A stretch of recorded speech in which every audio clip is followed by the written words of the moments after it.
Hello, myself Drashti Parikh, and today I'm going to explain you about the COM2152 term project. And out of all the given options, we have decided to create the online store. As you can see here, this is the online store.py file that we have created, and we are the two group members creating this final project, which is me, Drashti Parikh, and Om Makwana, which is my other member. So let me start the code by explaining it. So firstly, we've imported the JSON and the random, and then starting with firstly, I've defined a product class to represent the each item available in the store, and this class encapsulates the attributes such as product ID, name, price, and the category. These attributes provide essential information about each product and facilitating the operation throughout the application. To populate the store with the products, I've implemented a function called generate random products. This function generates a specified number of random product with unique ID, name, prices, and categories as mentioned, such as electronics, clothing, books, and home and sports. These categories are chosen randomly from, of course, this predefined list, ensuring that diversity on in the product offerings.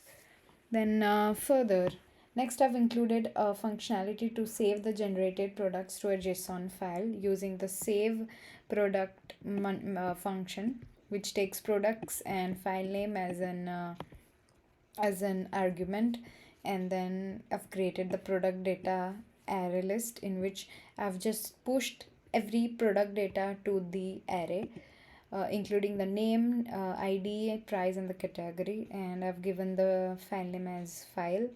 And yeah, so to retrieve the products from the JSON file, I've implemented the get product function. So this function reads the product data from the file and constructs the product objects, which are then used within the application. So as you can see, this just helps me to, whenever some user would press on the which as you can see here, whenever a user clicks on view product, this function get products will try to get the data from the JSON file and to load it to the user. So yeah, for getting uh, the to organize the available products data, uh, like whenever I've designed a menu driven function, as you can see down here, and yeah, this is the function to display the available products, like the format in a way how the products will be displayed to the user, which is like the ID, name, price, and the category, and the spacing according to that. So the next function that I've created is add to order function. So when a user chooses to add items to their order, the add to order function facilitates this process. The user can select the products by entering their corresponding IDs and then specify the quantity they wish to purchase. Like additionally, for each item, the user is prompted to continue adding more items and then proceed to checkout. There is a while loop here.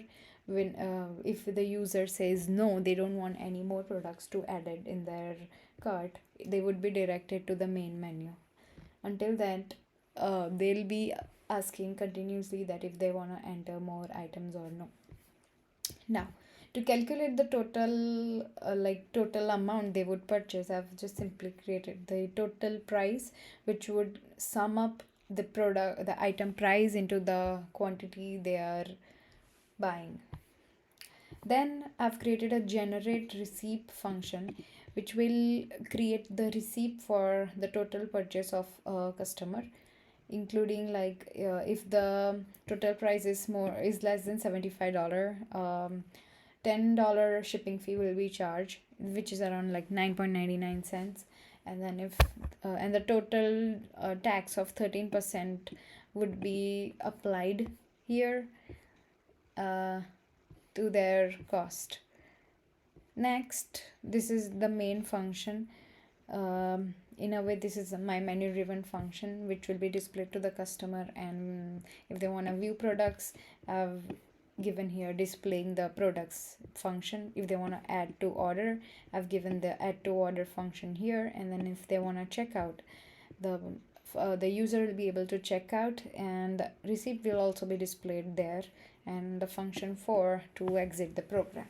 So now let me try, and this is a product.json file which is created on automatic, like yeah, as you can see here, the 10 products displayed. So now when I run the program, I've given the choice to enter the option among 1, 2 or 3 or 4. Let me try with the first function which will display the products. As you can see that there's a list of 10 products here with the ID, name and price and the category. Now if I want to buy, I'll click on option 2, which is add to order, and over here it says me enter the product ID to add to your order.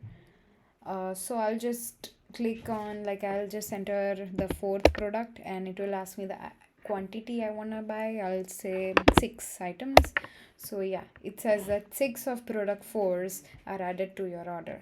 Now if I say I want to enter add more items, I'll say yes, and I'll say that I want to have 5 products with the quantity 2, and yeah, those are also added to my product. Now I'll say no, I don't want to enter any more to my cart, and then yeah, I'll do checkout. And as you can see, this is my receipt which has like total before tax and shipping, it's this, and as it's more than $75, I'm not getting any shipping fee, and this is just the tax, 13% of tax, and yeah, it's already exited the program. So that's all from my side. That was my function.